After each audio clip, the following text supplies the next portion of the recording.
Shalom Vracha à tous nos amis, bénédiction et paix qui se déversent dans le monde, et que l'Éternel, béni soit-il, nous protège, vous protège, et surtout nous donne envie d'être ses sujets, ses serviteurs, si l'on peut, car on est venu dans ce monde pour être ses serviteurs. Nous avons commencé déjà un premier cours sur le premier psaume, première partie. Aujourd'hui, avec l'aide de Dieu, je voudrais d'abord faire une toute petite préface. Une préface qui va éclairer un petit peu les 150 psaumes. Car nous savons très bien qu'il y a 150 psaumes.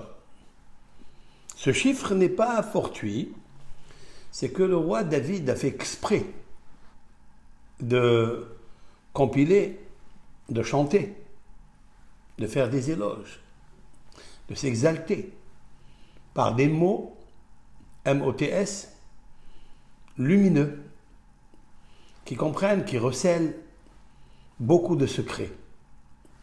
Et c'est pourquoi le chiffre 150 est un chiffre très nucléaire, comme nous l'expliquerons au fil des cours, si Dieu veut, fil électrique, je voulais parler, avec l'aide de Dieu, car il y a ici un grand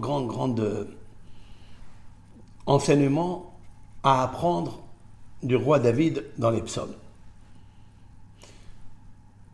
Nous savons très bien que les psaumes, lorsqu'une personne est amère, je veux parler d'une personne individuelle, mais c'est sûr et certain que le roi David a écrit tout d'abord pour le peuple d'Israël. Il était le roi d'Israël, son fils Salomon, Shlomo était le roi d'Israël, et Salomon a écrit les proverbes. Et Salomon a suivi la directive, le fil conducteur de son père David Ameller. Je maintiens à dire une chose pareille pour essayer de superposer les proverbes, quelques proverbes, parce que nous avons besoin de ça, pour éclairer les Télim. Car il est plusieurs proverbes que, en fait, on dirait une pléonasme, une répétition sur ce qu'a dit David Ameller, son père. Mais en fait, c'est pas vrai.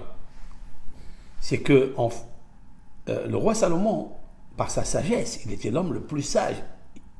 Il n'y avait pas comme Salomon et il n'y aura pas comme Salomon. Comme Shlomo Ameller, le roi Salomon.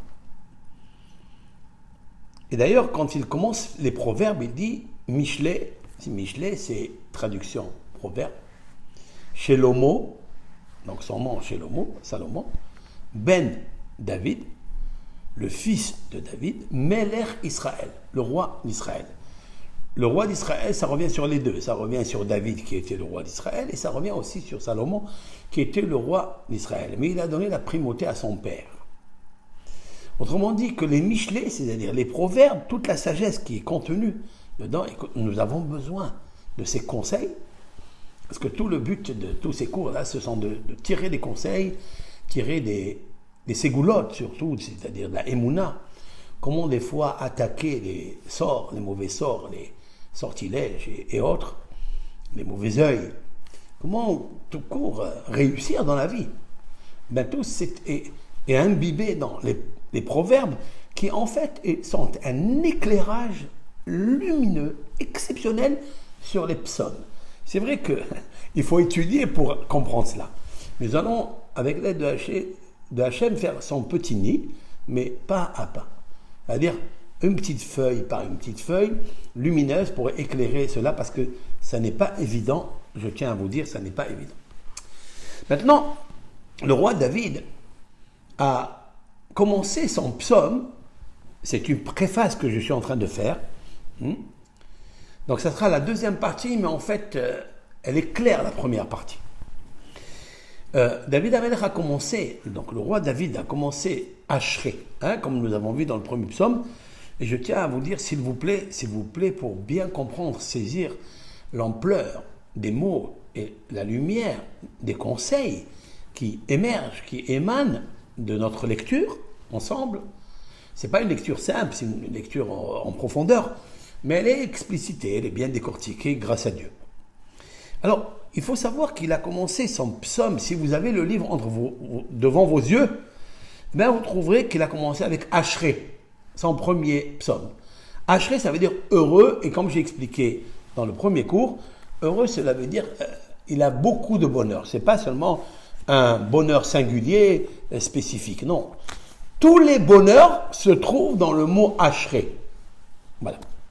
Maintenant, le 150e psaume, et je tiens à faire cette préface pour essayer de comprendre, tout au début des psaumes, le roi David a posté des messages. Tous les messages, c'est pourquoi? Pour faire quoi? Pourquoi on étudie? Pourquoi on est ici dans ce monde? Pourquoi on travaille? Pourquoi on éduque nos enfants? Pourquoi on se marie? Eh bien, tout simplement, je vais prendre le 150e psaume, la fin du 150e psaume, cela veut dire le verset 6. Très intéressant. Kol haneshama tehalelia haleluya. Que tout ce qui respire loue le Seigneur. Ça veut dire, Kol haneshama, il parle ici bien sûr de la neshama de l'âme, mais l'âme qui s'appelle neshama n'est observée dans le corps que lorsque un corps respire. Autrement dit que Dieu est la respiration du monde. C'est la respiration du monde. Seulement cette phrase-là, le 6e verset du 150e psaume, Kol haneshama tehalelia, Alléluia. Ce mot Alléluia est dans la bouche du monde entier. Pour ceux, bien sûr, qui sont attachés à la loi de Dieu, à la foi de Dieu, ceux qui ne sont pas athées, ceux qui ne se sont pas athées de dire qu'ils sont athées. C'est sûr et certain que le mot Alléluia, des millions, des milliards peut-être d'êtres humains qui connaissent qu'est-ce que Alléluia. Alléluia, cela veut dire Alléluia, louer Dieu. Donc, Kol haneshama, tout ce qui respire, donc tous les autres humains, même quelqu'un qui est athée, il respire. Normalement, il doit dire Alléluia. Pourquoi?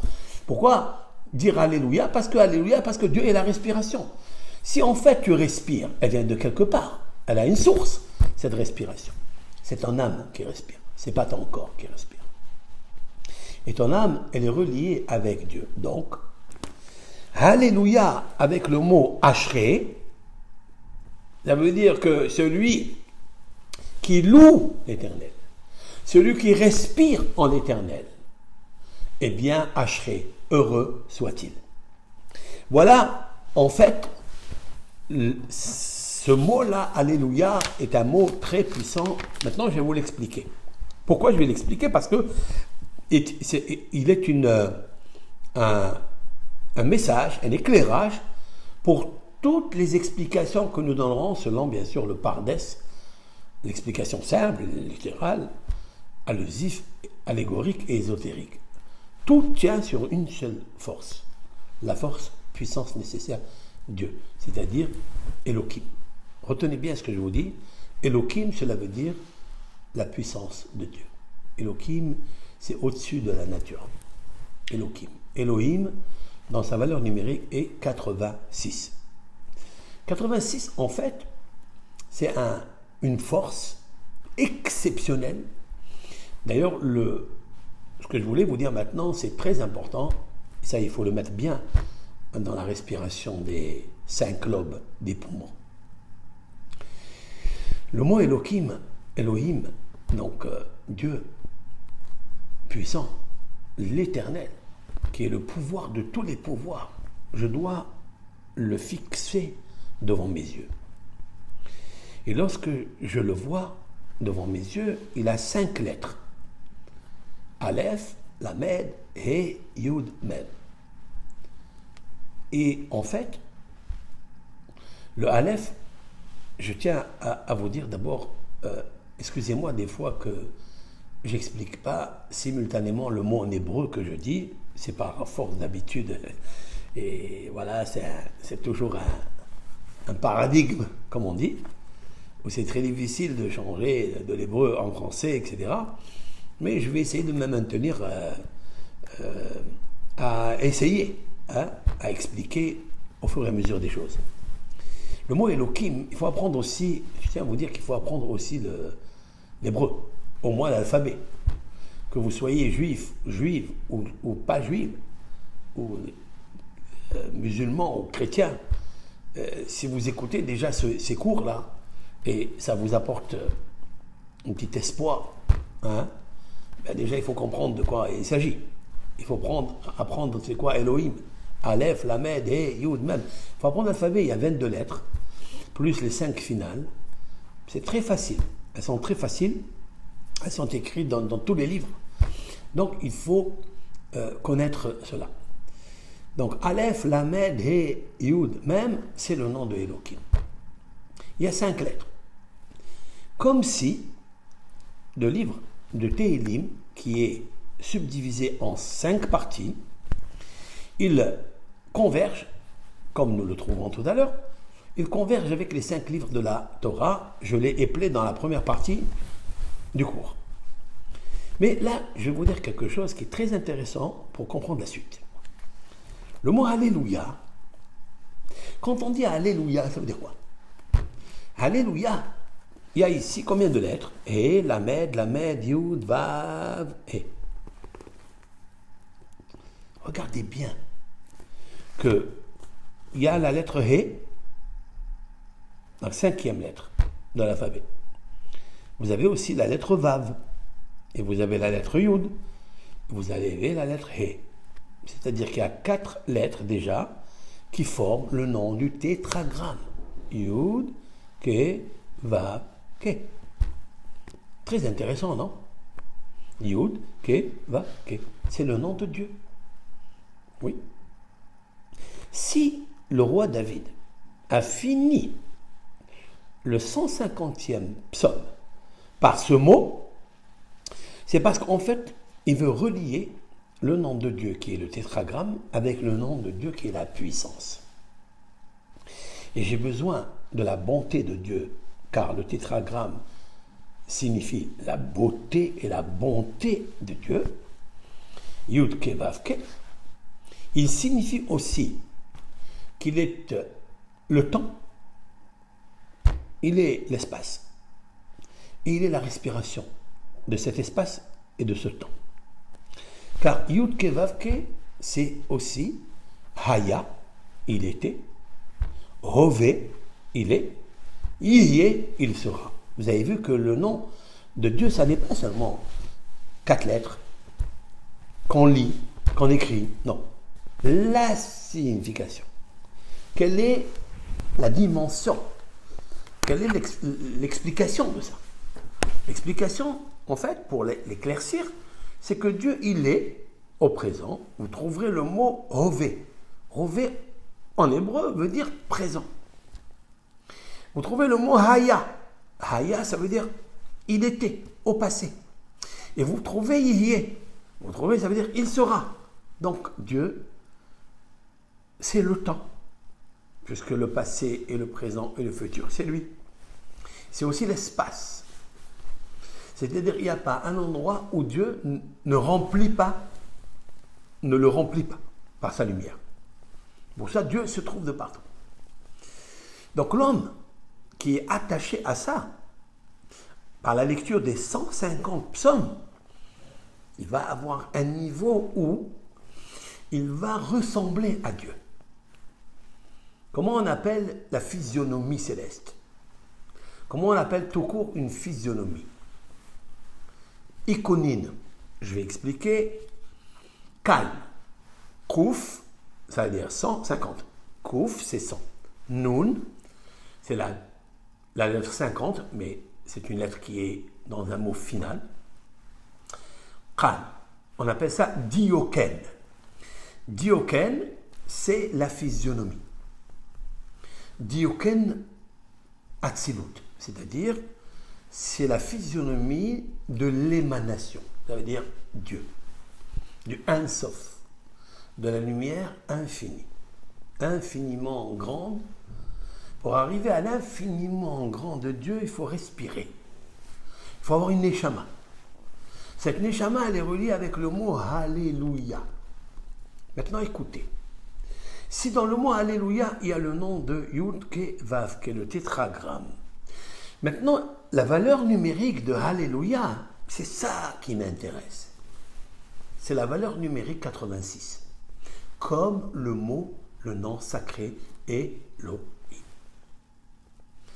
Autrement dit que celui qui lit, celui qui comprend, celui qui s'exalte dans les psaumes avec son cœur, Yud, avec les 5 lobes de la respiration, eh bien, il va être attaché à un pouvoir tellement grand qu'il prend, il puise, il s'imbibe de la clarté, de la majesté de Yud Ke Vav Ke, de la bonté. Il sera un homme bon, il aura un cœur bon, modifié, bonifié, meilleur, et il aura la puissance de briser les mauvais décrets. Car le nom de Elohim brise toutes les forces négatives. C'est avec ce nom que Dieu va intervenir en Égypte.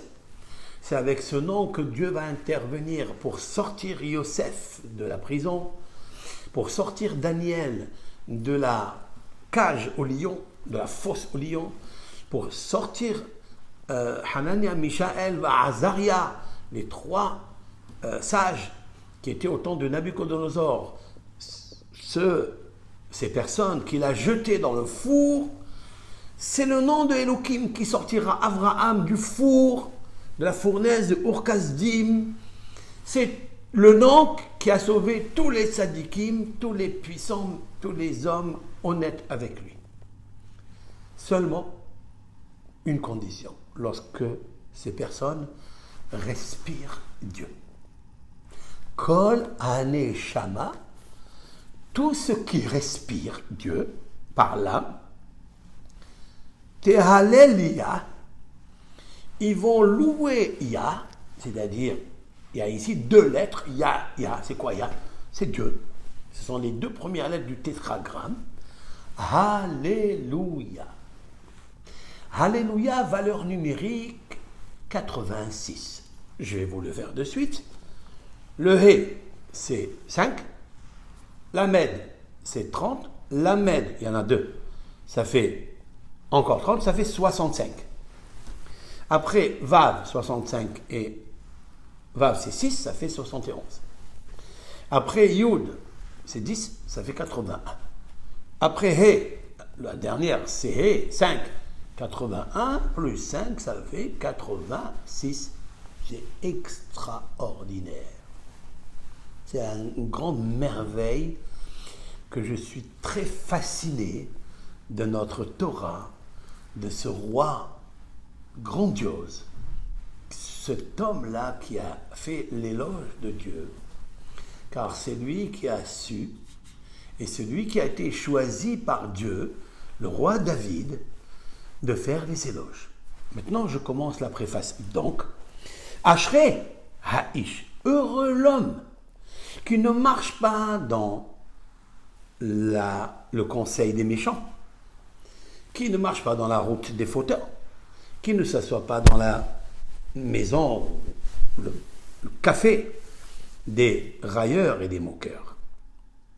Qui im betorat Hashem herzo, son désir il est uniquement dans la loi de Dieu, c'est-à-dire la loi de Dieu, la Torah. Ici, la Torah est une respiration. Lorsque un rave ou lorsqu'une personne étudie la loi de Dieu comme Moshe Rabbeinu, il devient un morceau de Torah. Il devient lui-même une respiration. Tout le monde a besoin de lui. On ne peut pas respirer sans lui. Lorsqu'une personne est étouffée, lorsqu'une personne dans sa vie elle est amère, lorsqu'elle est strangulée par les problèmes, elle est anémiée, elle est amère, elle est souffrante, elle est stressée, dépressive, c'est quoi en fait le symptôme? C'est quoi la pathologie qu'il y a ici? Pathologie, c'est qu'en fait, il lui manque la respiration. S'il y avait une aération à l'intérieur de lui, alors cette aération, elle l'aurait aidé à ne pas être étouffé, étranglé, écrasé. Car la respiration est rentrée de partout. Ses poumons envoient de l'air dans tout le cerveau, dans tout le corps, etc. Et comment s'appelle cette respiration? Neshama, l'âme. En fait, l'âme, c'est la Torah. Car l'âme, c'est Dieu. L'âme et la Torah, c'est Dieu. Maintenant, il faut se relier à cette respiration. Le problème du coronavirus, la Covid-19, c'est quoi? C'est la respiration qui s'est étranglée. Point à la ligne. Pourquoi? Parce que nous avons touché à Elohim. J'explique. Lorsque j'écris Elohim, c'est 5. Très intéressant. Et lorsque je multiplie Elohim, c'est-à-dire 86, 8 et 6, ça fait 14. 14, 1 et 4, ça fait 5. Je vous dirais comme ça, que le roi David a écrit les psaumes en 5 divisions. 5 livres, 5 chapitres. Ouais. Ces 5 chapitres sont subdivisés dans les 5 jours de la semaine, comme on va l'expliquer. Car il y aura des psaumes qu'il faut lire le dimanche. Il y aura des psaumes qu'il faut lire le lundi, mardi, mercredi, jeudi, vendredi. Et le samedi, il a un psaume à part, car le samedi va englober tous les autres psaumes qui, comme le Shabbat, éclairent de sa source lumineuse, éclairent tous les jours de la semaine.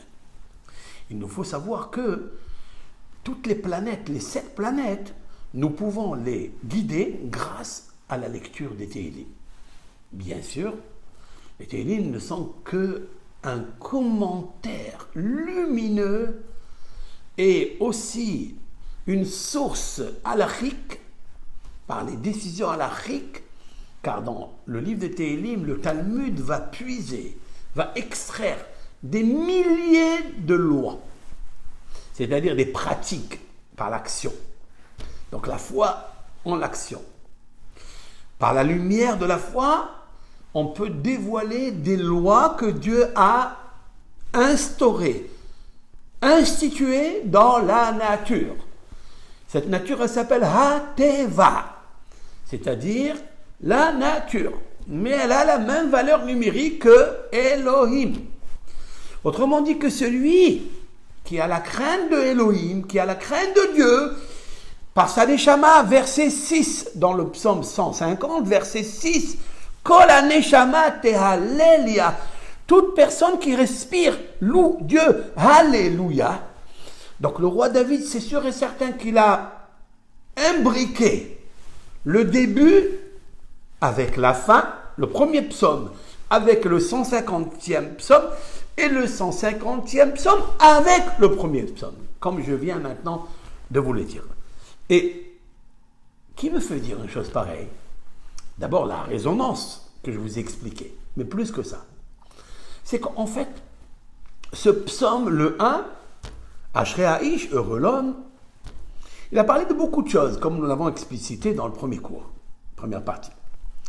Mais ce psaume a 6 versets.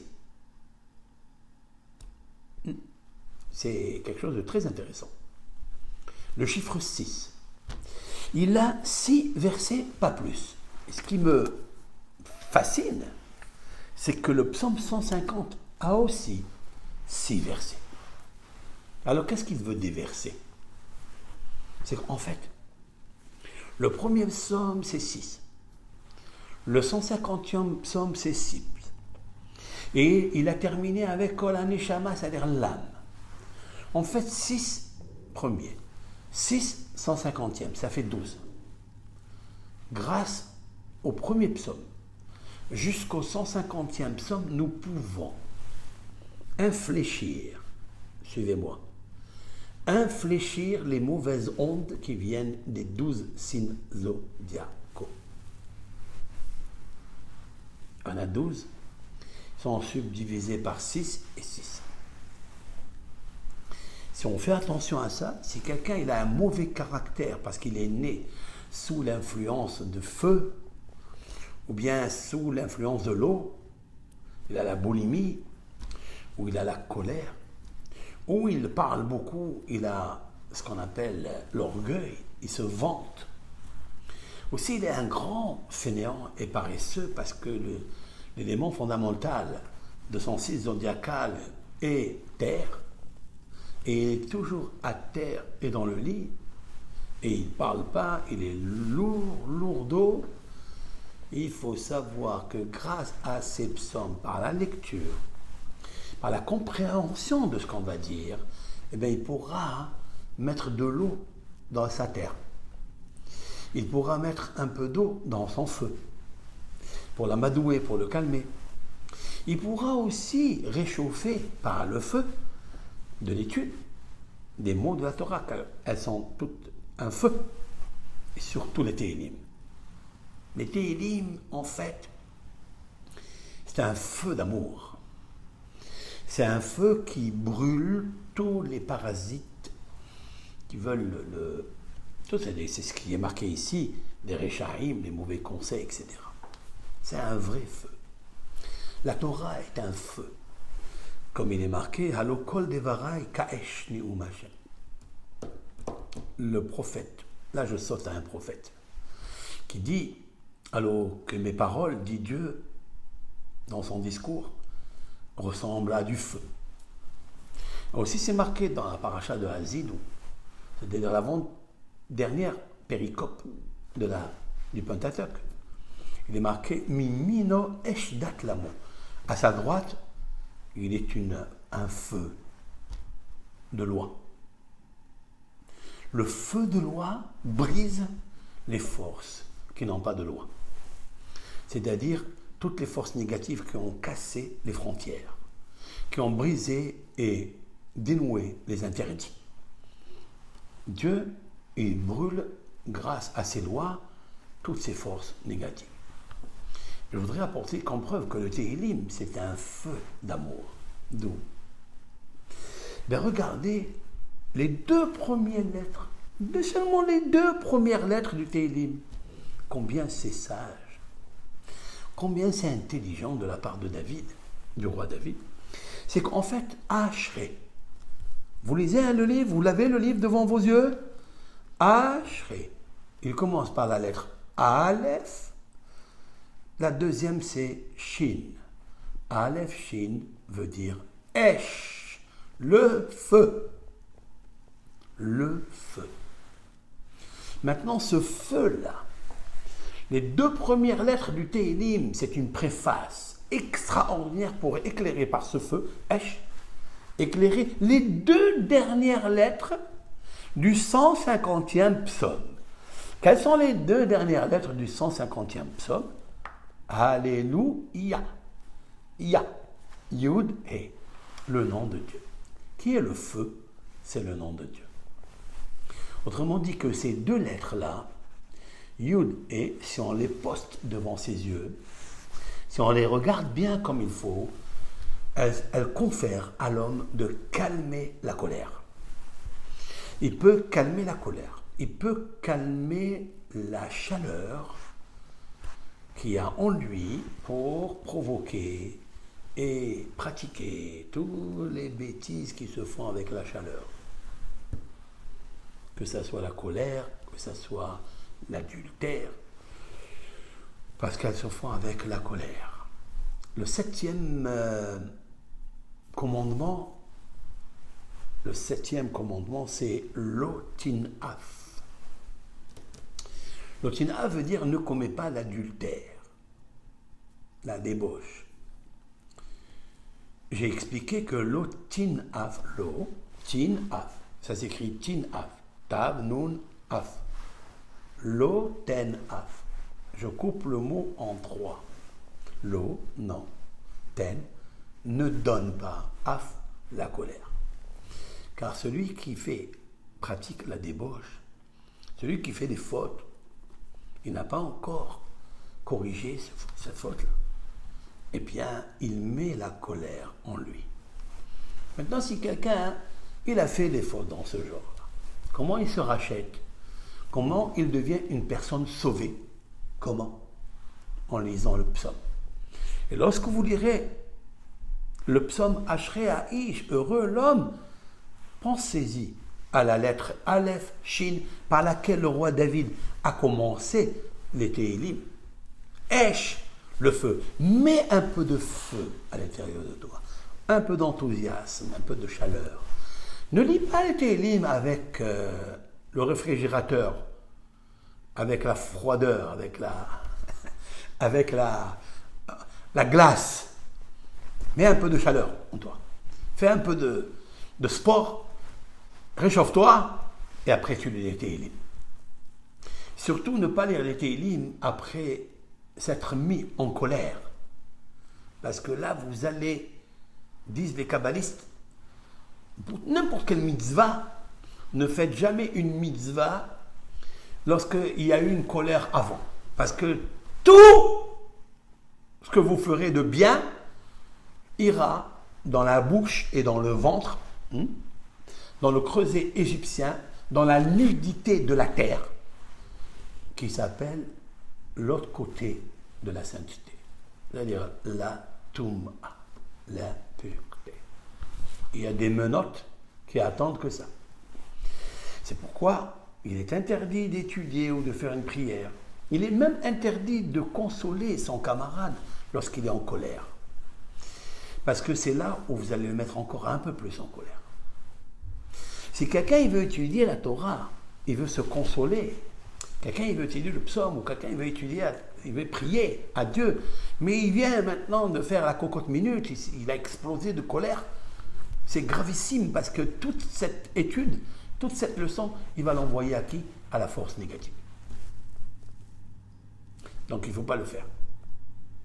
Maintenant, si quelqu'un dans sa vie, il a eu ça, et maintenant il est calme, il est serein, il a décidé d'étudier les psaumes, si Dieu veut que Dieu nous donne la force d'expliquer au fur et à mesure, un à un, des psaumes, qu'on arrive au 150e, parce que là, ce sera la fiesta, ça sera quelque chose d'extraordinaire, et c'est un grand, grand cadeau que Dieu nous fera, que moi je puisse déjà m'asseoir et développer, décortiquer. Il faut trouver du temps, mais on va le trouver avec l'aide de Dieu, puisque Dieu n'a pas de temps, puisqu'il est l'espace et le temps.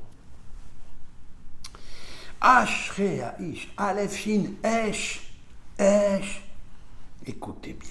Et les deux dernières lettres, Yud-Ke, Alléluia. Yud-Ke, c'est le nom de Dieu. Qu'est-ce que ça veut dire? Je voudrais faire une préface de ce que dit le Talmud dans le traité Menachot, page Kafhet, c'est-à-dire 28b. Là-bas, il est marqué Ki beya Hashem tzur olamim. Je vais très doucement. Je sais que c'est des mots ou des phrases en hébreu dans ce Ki beya Hashem, car beya, Yudke, Hashem, l'éternel, le tétragramme, c'est-à-dire la bonté, Tzur olamim. Tzur, tsier, dessiné, olamim, les mondes. Dieu, en substance, Dieu a créé le monde avec la lettre Yud et. Voilà. Yud. Qu'est-ce que ça veut dire? Dit le Talmud, Yud, c'est le monde de l'au-delà, que tu ne connais pas.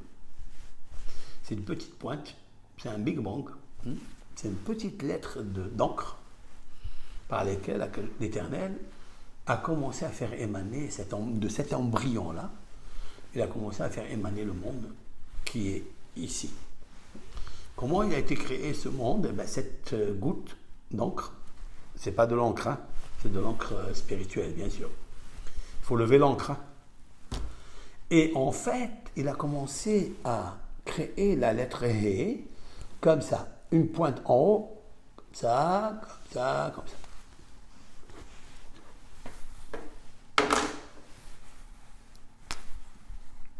Je vais vous le marquer ici, comme ça, vous allez bien comprendre.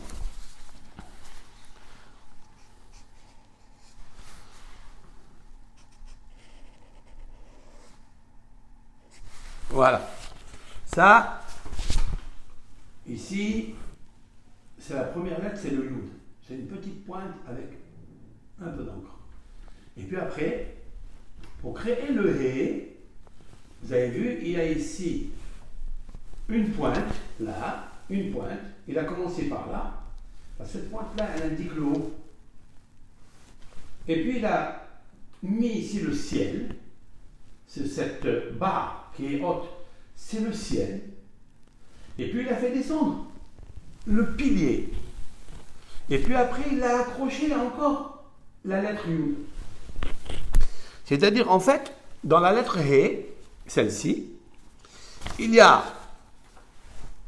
un petit Yud qui va vers le haut, c'est Dieu, elle indique Dieu, c'est une couronne. Puis après, il fait ça une barre, c'est en fait le firmament céleste. Après, il descend en bas, c'est le pilier qu'est ce monde. Et puis après, il l'a attaché avec le Yud. À l'intérieur du He, il y a la lettre Yud. Tiens. Voilà ce que c'est que le nom de Dieu, si l'on peut dire ainsi. Autrement dit, de là on voit que lorsque on prend les lettres de la Torah, elles n'étaient pas inventées par un homme. C'est impossible.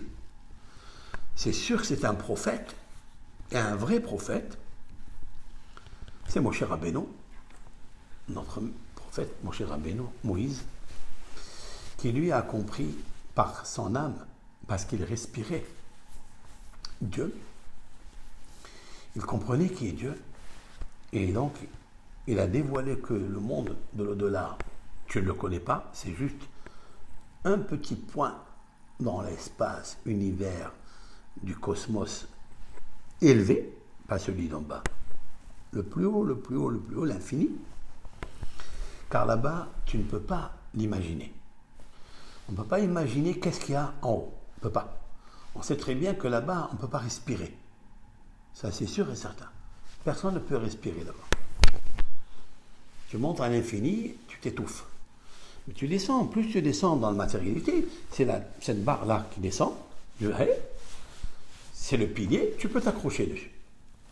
Et quand même, tu as besoin de Yud qui est à l'intérieur donc, de cette lettre pour te dire, attention, même que tu es dans un monde, ne pense pas que c'est un pilier. Ne pense pas que tu peux t'appuyer dessus. Ne pense pas que c'est un monde qui va rester à vie. Pense toujours à tes actions et fais tes actions au nom de Yud. Yud, c'est-à-dire au nom de Dieu. Ne les fais pas pour toi. Fais-les pour Dieu. Voilà ce que ça veut dire Yud-Ke. Autrement dit que celui qui veut connaître le monde de l'au-delà, il sera comme un aveugle qui est né aveugle et il ne connaît pas la couleur des couleurs. On ne peut pas dire à quelqu'un qui est né aveugle la couleur rouge, couleur verte, couleur bleue. Il n'a jamais vu de sa vie.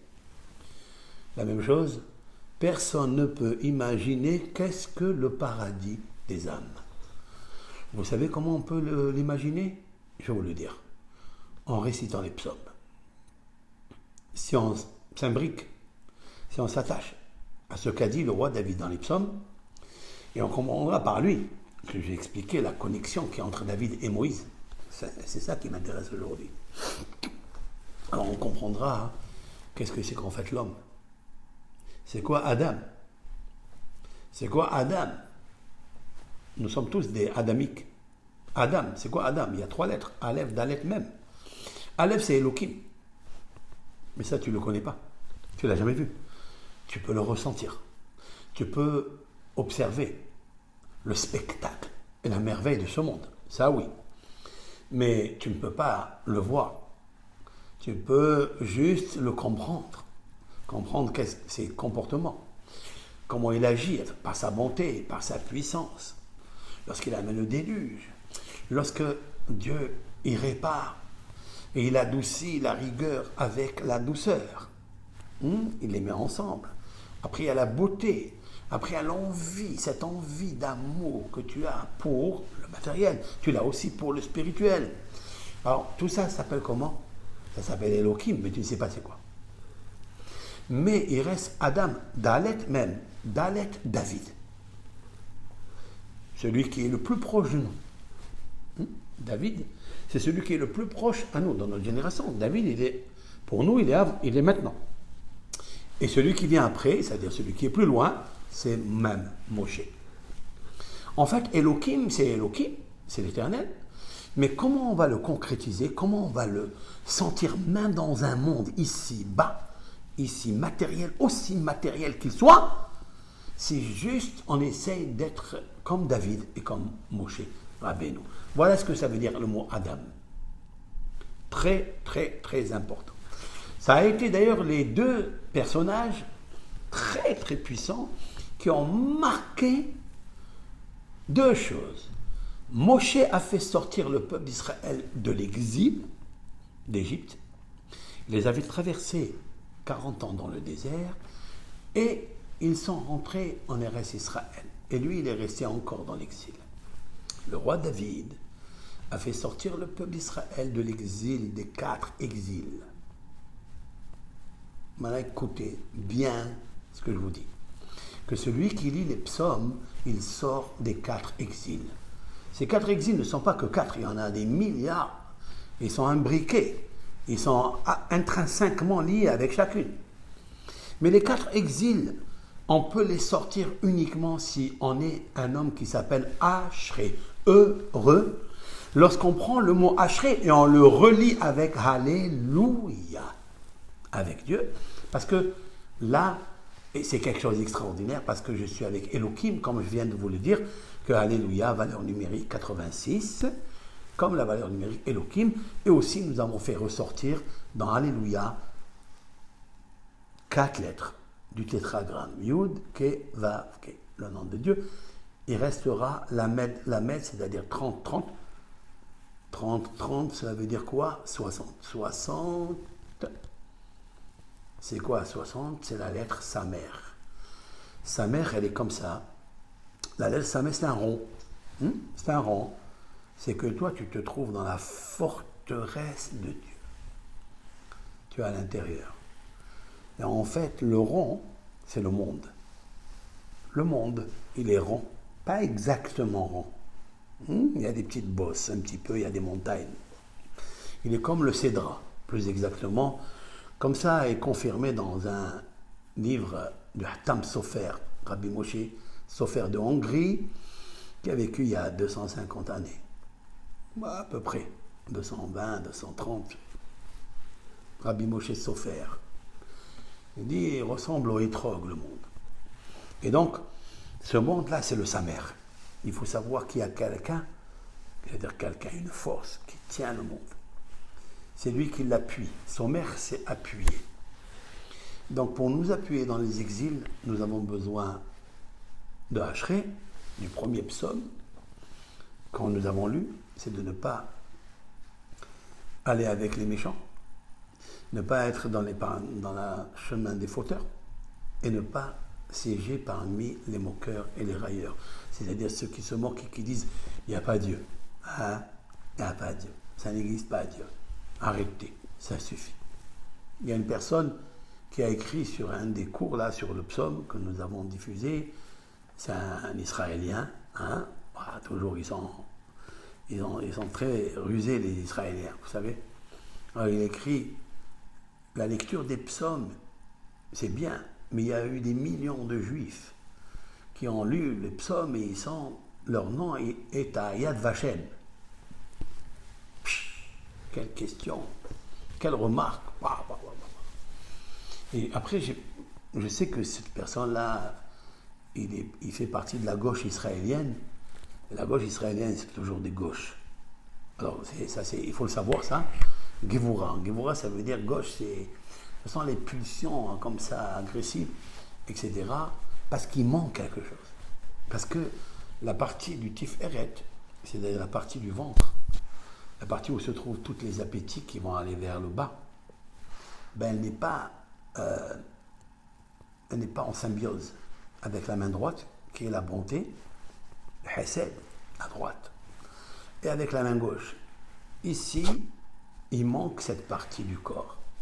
Elle est reliée à beaucoup d'appétits, le ventre, vous savez ce que c'est le ventre, il y a le cœur, ce sont les appétits, les pulsions, tout du cœur. vous avez le foie, vous avez tout ça, hein, et c'est l'intestin qui est le premier cerveau. Hein, c'est pas il est le deuxième cerveau. C'est le premier cerveau, c'est l'intestin. D'ailleurs, tous les cerveaux, ils tombent dans l'intestin. Hein. Et voilà que, en fait, il manque quelque chose. Oui, ils sont à Yad Vashem. Pourquoi? Le roi David va parler de ça. Vous savez que le roi David, il y a, dans un des psaumes, j'ai trouvé un jour qu'il y a une grande allusion à la Shoah, l'Inquisition, la destruction des deux temples, il parle explicitement. Mais la Shoah, le mot Shoah est écrit dans les psaumes. Et là-bas, il y a, je pense que c'est le psaume 61, il dit des choses merveilleuses là-bas, en fait, merveilleuses. Il dit des choses réelles qui vont arriver après. Car David est un des plus grands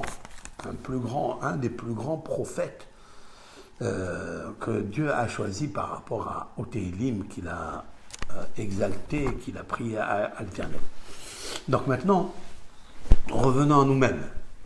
Cette préface-là, elle est obligatoire. Il faut la mettre, il faut la comprendre, il faut l'imprimer en soi. En substance, ce que j'ai dit maintenant, c'est que le mot Ashrei, qui veut dire heureux, il est relié avec le mot Alléluia, qui est dans le 150e psaume, pour qu'on puisse faire comment on appelle ça, un pont, hein, c'est-à-dire un gesher, un kesher, c'est un lien entre le premier et le dernier. C'est pourquoi des fois, quand une personne me demande, vous pouvez me dire qu'est-ce que je peux faire dans ce cas, toujours, avec l'aide de Dieu, je lui donne le psaume à lire, mais je lui dis, tu liras aussi le 150e.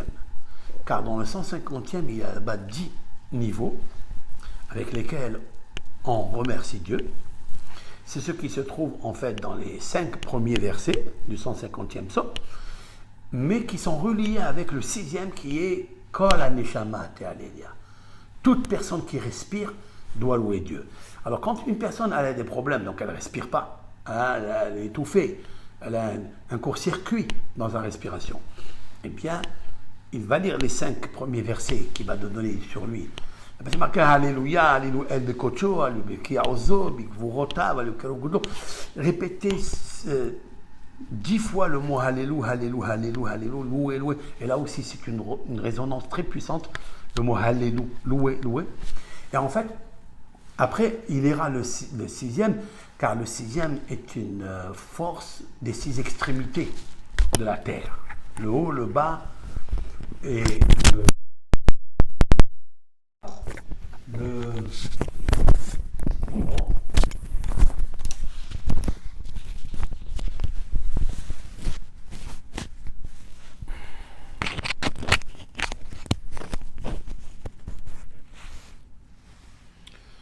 haut, le bas et les 4 points cardinaux. En fait, il crée ce qu'on appelle les 6 extrémités du Magen David. Magen David, c'est l'étoile de David. Pourquoi on appelle ça l'étoile de David? Parce qu'il avait l'étoile sur lui. Quand il allait faire la guerre au nom de Dieu pour combattre les impies et les railleurs et les idolâtres, il portait sur lui Magen David. Ce Magen David, c'est 6 extrémités. Les 6 extrémités, ce sont les 6 premiers versets du premier psaume et les 6 derniers versets du 150e psaume. Car vous avez 6 et 6, ça fait 12. Le Magen David a 6 pointes et 6 espaces ouverts. Vrai? C'est ça le Magen David. En fait, là je vous donne un code extraordinaire que l'Éternel m'a envoyé à l'instant. C'est qu'en fait le 6, c'est en fait le Magen David. Vous avez le Magen David, il y a des pointes, 6 extrémités, en haut, en bas, 4 ici, 1, 2, 3, 4, 5, 6, il y en a 6, mais il y a les intervalles, le site espace qui est entre les 2 pointes. Donc il y a 12 espaces, 12 sites vides et 6 pleins. il y a ici des choses merveilleuses à comprendre. Donc le Télim, c'est un vrai Magen David. Magen, c'est quoi? Bouclier. Magen, c'est bouclier, mais c'est très puissant. Qu'est-ce que c'est Magen? Magen, c'est énorme. C'est le chiffre 93. Le chiffre 93 est le chiffre qui est la puissance extraordinaire, en fait. 93, c'est 12. 9 et 3, ça fait combien? Ça fait 12. Ce sont les 12 versets. 6 du premier et 6 du dernier. Et ça s'appelle Magen David. Ça, c'est pas écrit. On ne peut pas le lire. On ne peut pas le comprendre. De facto. Non. Il faut travailler. Il faut demander à Dieu qui t'inspire. Alors, en fait, quand tu lis même un psaume de David, à plus forte raison, quand tu lis tous les psaumes, pensez toujours à créer une hagana, une protection, par le biais des éloges que David, le roi, a fait à Dieu. Et à ce moment-là, vous avez la force. J'expliquerai que cette ségoula, elle est même pour le travail, qui se fait à 10 doigts. Nous travaillons avec les 2 mains, donc il y a 10 doigts. Et ces 10 doigts-là, en fait, ils sont reliés avec la parnassa, avec l'abondance. Si quelqu'un veut avoir l'abondance, il veut avoir la parnassa, il veut avoir son gain de pain, comme on dit, eh bien, il doit connecter le premier psaume avec le dernier psaume, 150e, pour créer les 10 valeurs. Les 10 valeurs des 10 doigts, les 10 valeurs qui sont marquées dans la Torah, dans plusieurs versets, où il y a 10 mots. Il y a plusieurs versets où il y a 10 mots. Par exemple, je vais vous donner un scoop. Lorsque vous mangez du pain, donc chez nous, le peuple d'Israël, la communauté juive, hommes, femmes, on éduque les enfants à se laver les mains, donc l'ablution des mains, se trempe donc les mains, on remplit bien l'eau sur ses mains, et on dit l'Éternel, de la même façon que je remplis mes mains d'eau, remplis mes mains de bénédiction. Il y avait un maître dans le Talmud qui s'appelait Rav Hizda. Rav Hizda disait Ana Mashai Hofne Maya Viavina li Hofne Tivuta. J'explique en araméen. Moi, j'ai rempli mes mains dans l'ablution des mains pour manger du pain. J'ai rempli mes mains beaucoup d'eau, avec beaucoup d'eau. Et Dieu et toi, tu m'as donné beaucoup de bonheur, beaucoup de parnassa, beaucoup de biens pécuniers et autres. Voilà. Les 10 doigts, c'est très intéressant. Puis après, on se lave les mains, on fait la bénédiction.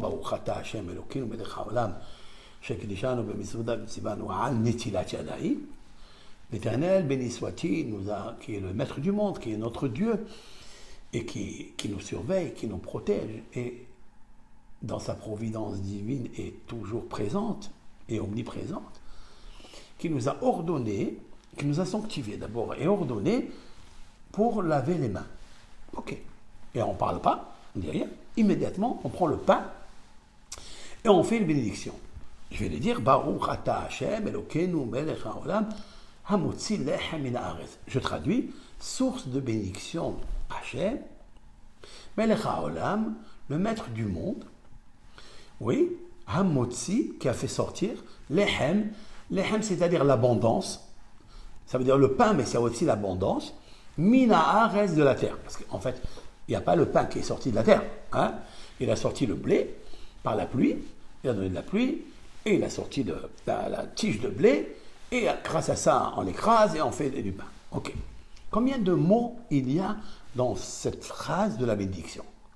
Baruch ata Hashem Elokeinu melech haolam hamotzi lechem min haaretz. Il y en a 10. Vous comprenez, c'est très intéressant.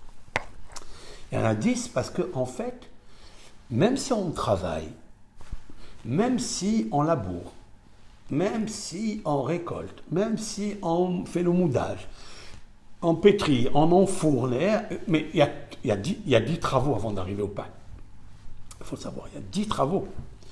Alors, mais il y a toujours Dieu qui t'accompagne. Et c'est pourquoi toujours il faut remercier Dieu. Parce que des fois, malheureusement, tu peux tomber, tu ne peux pas travailler. Ta main, c'est luxé, ton pied, c'est luxé. C'est pourquoi il faut toujours prendre ce pain et dire, voilà, avec les 10 doigts, toi, l'Éternel, tu m'as donné la force avec tes 10 paroles, que tu as créé le monde, avec les 10 commandements que je protège, que je surveille.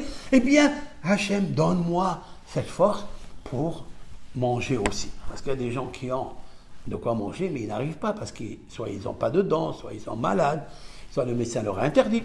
Toujours, merci Hachem, Toda laquelle, merci l'Éternel, tu es et tu es et tu es. Donc c'est ça, en fait, toute la force du 150e psaume, il est relié avec le premier, parce que le dernier, ce dernier-là, il a dit Alléluia.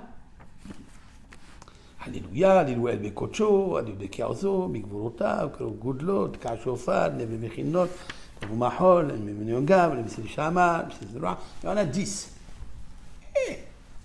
Et on termine, tout homme, toute créature qui respire doit louer Dieu. Alléluia.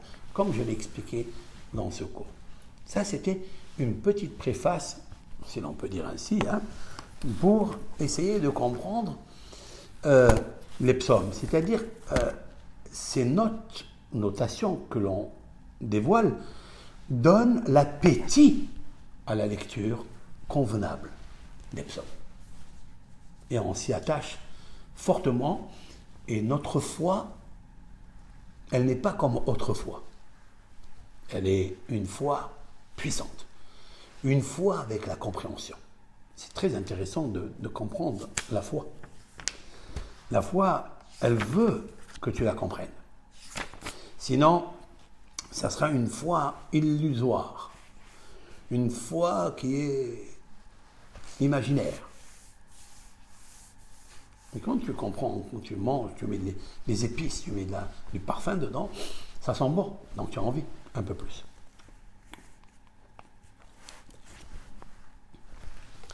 Je continue à expliquer maintenant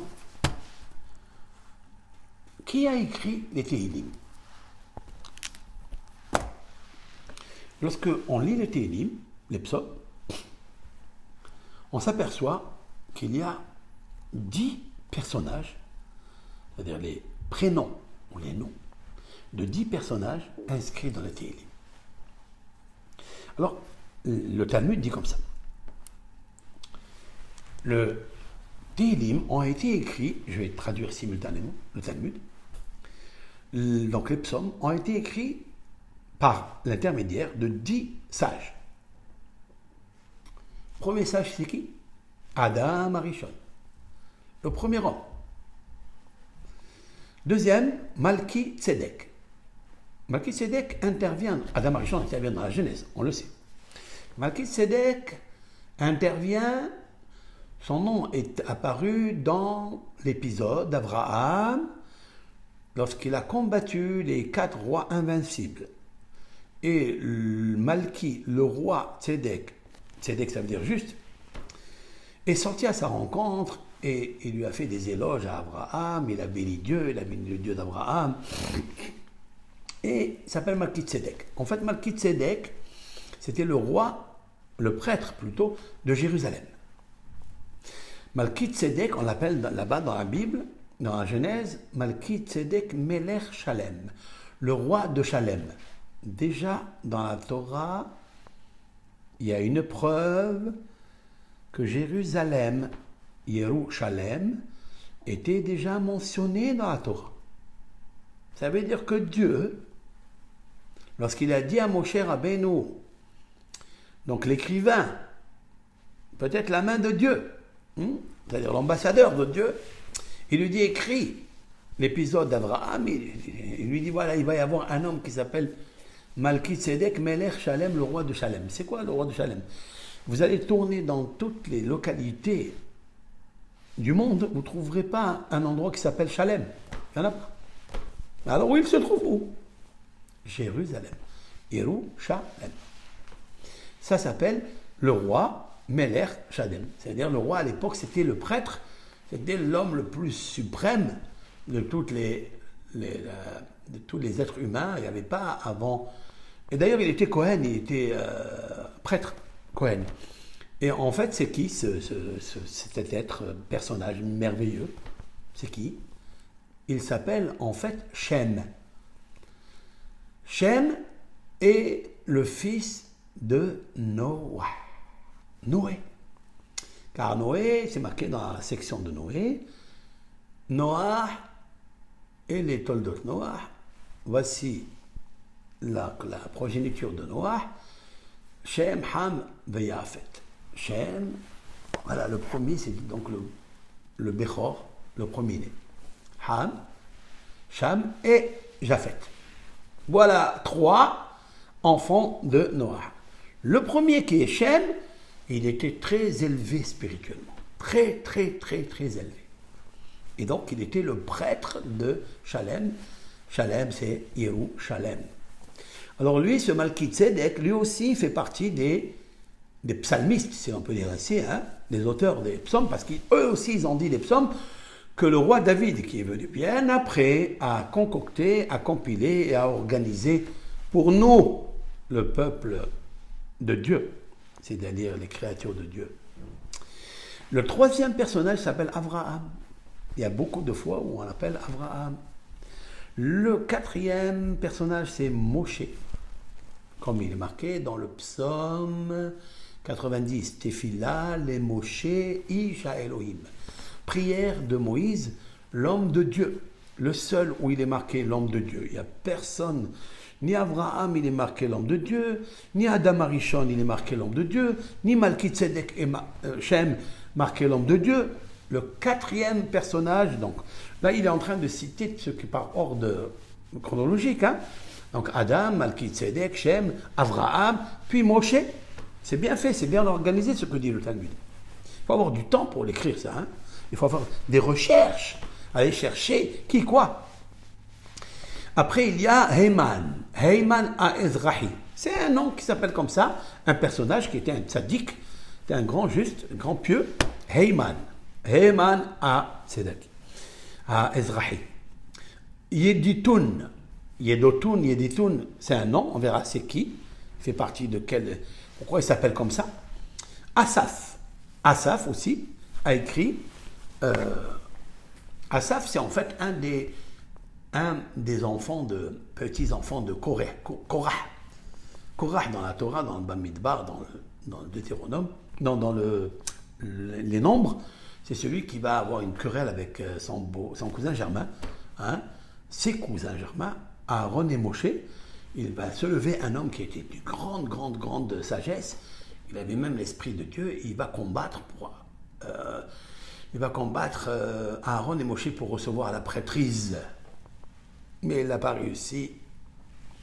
Il n'a pas réussi parce qu'il s'est révolté contre l'homme de Dieu et il a fini très très mal.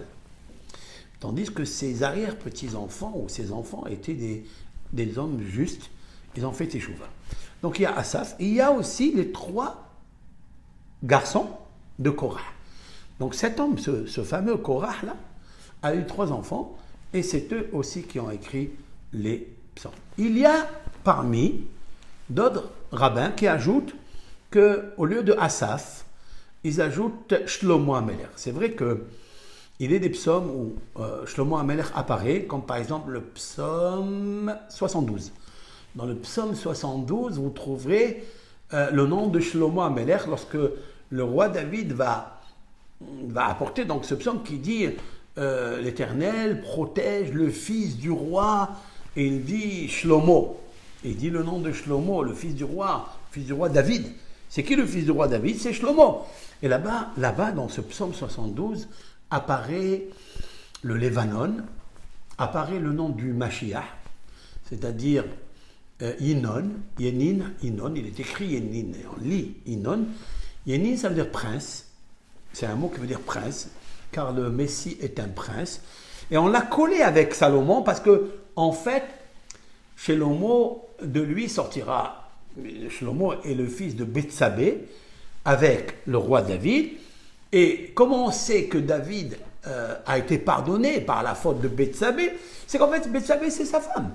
Parce qu'elle est son âme sœur. Parce qu'elle n'était pas son âme sœur, elle ne peut pas donner un enfant comme le roi Salomon. Shlomo, qui veut dire la perfection.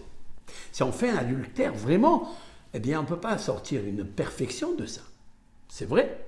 Donc si le roi Salomon est sorti tellement intelligent, tellement grandiose, eh bien il faut un grand roi dont tous les rois venaient s'inspirer de sa sagesse. Et nous connaissons les verdicts sages du roi Salomon, les proverbes, l'Ecclésiaste, le Cantique des Cantiques. On ne peut pas écrire un livre aussi subliminal, sublime, si on est un homme impie, tordu dans son esprit, ou bien un détergent glouton dévore les femmes, Bethsabée. C'est impossible. C'est qu'il y a une sagesse. C'est que Dieu a accepté cette union. Parce que le Harizal, dans le Sha'ar HaPsukim, un des livres à lui, dans le livre de Sha'ar Gilgulim, le livre de la réincarnation, il dit qu'en fait, David, son âme sœur, c'est Bathsheba, Bethsabée. Bon, maintenant, donc Shlomo, il va sortir de là.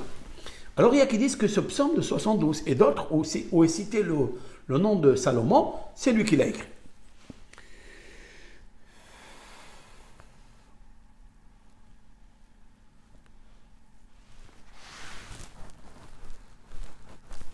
Il y a un autre verset qui marque Shira Ma'alot li Shlomo. Le cantique des degrés li Shlomo de Salomon. Alors qu'ils disent que non, c'est pas lui qui l'a écrit, ce psaume-là. C'est David, mais il ne parle pas du roi Salomon, il parle de Dieu. Dieu, il s'appelle Shelomo. Dieu s'appelle le parfait, Shelomo. Dieu, il s'appelle le Shalom, la paix. Donc David va consacrer, va dédier un psaume au Dieu de la paix, c'est-à-dire pour recevoir la qualité principale pour laquelle un homme doit travailler toute sa vie et encore pour gagner cette qualité, le Shalom. C'est pourquoi Shalem, Malki Tzedek, Melech Shalem, il s'appelle Shalem. Pourquoi Yerushalayim s'appelle Shalem? Parce qu'en fait, le but du temple qui est installé là-bas par le roi Shelomo, premier temple, il est à Jérusalem, Shalom, pour le Shalom. Pour recevoir, pour sortir la paix, et qui sortait d'ailleurs du temple, pour l'éclairer parmi les nations. Saperu Bagiuim et Kevodo Bechol Ha'amim Nifleota. Comptez ses merveilles, sa grandeur de Dieu parmi les nations et parmi les peuples. Maintenant, qui a écrit tout ce qui est marqué dans les psaumes, c'est-à-dire les sens, qui les a écrits, qui les a donc extraites et puisées de Adam, de Melchizedek, d'Abraham, c'est David Amelech, dont on le sait, c'est le roi David, dont on le sait. Eh bien, on le sait parce qu'il est marqué Kallou Tefillot David Ben Ishai. Un des psaumes dira, sans terminer, la conclusion de tous ces psaumes, David Ben Ishai. David, le fils de Ishai. Très intéressant ça. Maintenant, il y a un midrash qui dit la chose suivante. Très très important de savoir tout ça. Ça, c'est pas suffisant de lire un psaume, mais il faut savoir le contenu. Pourquoi tel et tel psaume contient un nombre de mots, un nombre de lettres. Quels sont les mots employés qui reviennent à plusieurs fois? Le nom propre, la chose, la situation, le message. Et chaque psaume, vous savez que David il aurait pu écrire 1000 psaumes. Mais il a écrit 150. Mais dans ces 150, il y a une merveille dedans. Une merveille.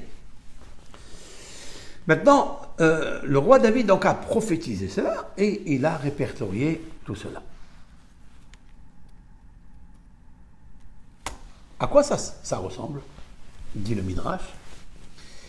Maintenant, la question se pose, pourquoi les psaumes c'est seulement le roi David qui a mérité qu'on appelle le grand psalmiste David. Alors que les personnages sont Adam Arishon, sont Abraham, sont Shem, le fils de Noah, Asaph, les trois enfants de Korah, Moshe Rabbeinu. Pourquoi David Amelech? Pourquoi le roi David? Les psaumes de David. Pourquoi pas les psaumes d'Abraham? Pourquoi pas les psaumes de Avimelech, de Malkitzedek? Pourquoi? Alors Midrash donne une parabole. Ils lui ont demandé d'ailleurs. Moshe Rabbeinu, il lui dit à Hachem, pourquoi tu vas nommer les psaumes de David, pas les psaumes de Moshe? Etc. Il leur a dit tous, les 10, vous êtes extraordinaires. Mais la voix de David, elle est agréable. Parce que la voix de David, elle est agréable. Qu'est-ce que ça veut dire? Elle est agréable. Arev. Aïn Reshbet. Arev. Elle est agréable. Waouh! De là, j'apprends quelque chose de merveilleux. Vous pouvez faire les psaumes, mais essayez de les chanter que ça soit agréable. Comment on obtient cette agréabilité? Il faut être habilité. On expliquera au fur et à mesure dans les psaumes, parce que ça ne prend pas 5 minutes pour l'expliquer. Il faut expliquer dans des textes. Voilà ce que dit le Midrash. Et c'est pour ça que tous les tzadikim ont voulu que le psaume s'appelle en leur nom. C'est pourquoi dans les écrits de l'histoire de Shemuel, le prophète Samuel va dire à David, Naïm Zemirot Israël. Tu es Naïm, ça veut dire agréable, le conteur ou le psalmiste d'Israël. Voilà ce qu'il a reçu, David Améler, comme titre du prophète Samuel. Il lui dit, Hachem, il leur dit à tous, votre voix, elle est belle, elle est magnifique. Mais celle de David, le fils d'Ishaï, elle est encore meilleure que tous. Pourquoi? Parce que le peuple d'Israël va comprendre plus et mieux lorsqu'ils se trouveront dans les exils, dans l'amertume. Ils comprendront l'amertume de David. À quel moment vraiment on prie bien à Dieu et que tout notre cœur, on prend tout l'amour qu'il y a dans notre cœur et sincèrement on lui adresse à Dieu des requêtes qu'on a besoin qu'il nous exauce? À quel moment? Lorsque notre cœur est amer. Si notre cœur est frivole, si notre cœur il a tout ce qu'il faut, si notre cœur vient de sortir parmi les sièges des moqueurs, cœur, s'il vient de sortir d'une route où on a fait des fautes, s'il vient de sortir des conseils des méchants, on ne pourra pas louer Dieu. Il faut que le cœur soit agréable. Et en fait, être agréable, c'est être humble, c'est être soumis à Dieu, comme un pauvre qui demande à Dieu de lui donner ce qui lui manque.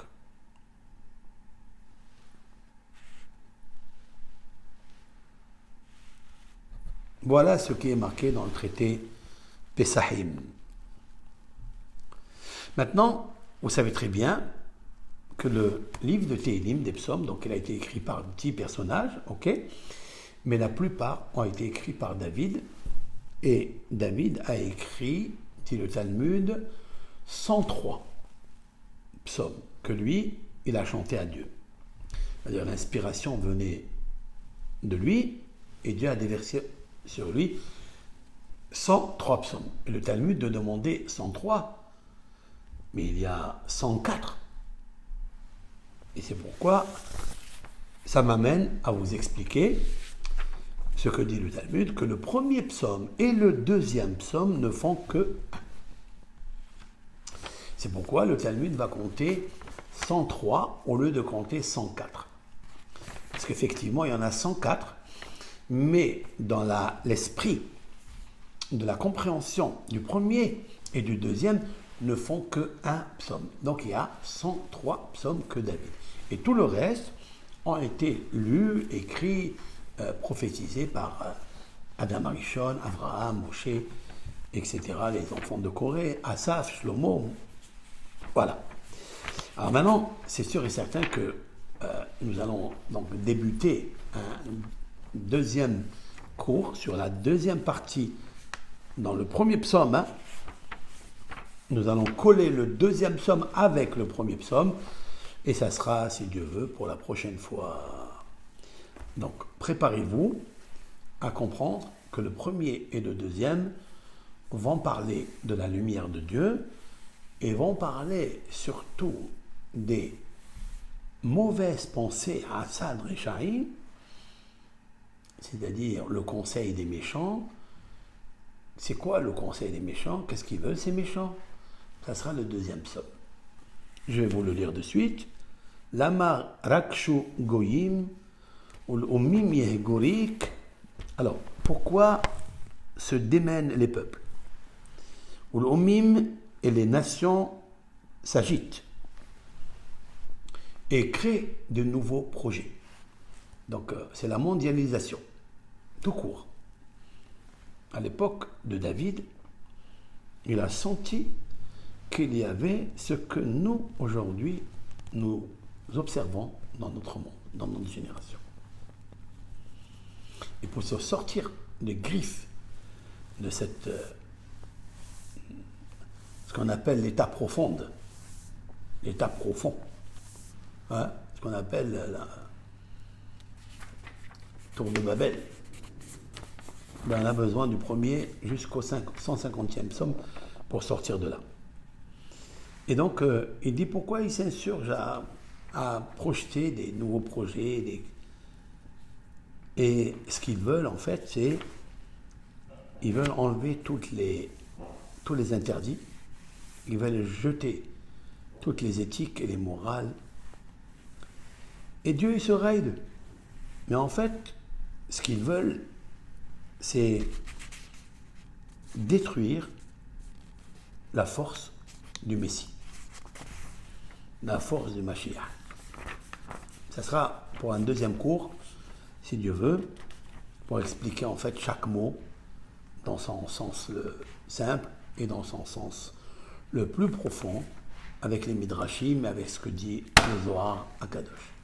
Puisse l'Éternel nous aider et nous aider seulement à comprendre qui il est, qu'est-ce qu'il veut de nous, s'attacher à lui et s'appuyer sur lui. Surtout, s'appuyer sur lui.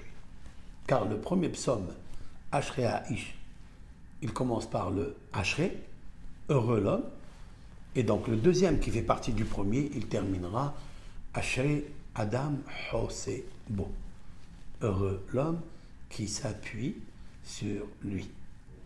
Il a commencé avec Ashrei et il a terminé le psaume 2 avec Ashrei. Très grande similitude et nous allons avec les Hachem expliquer tout cela.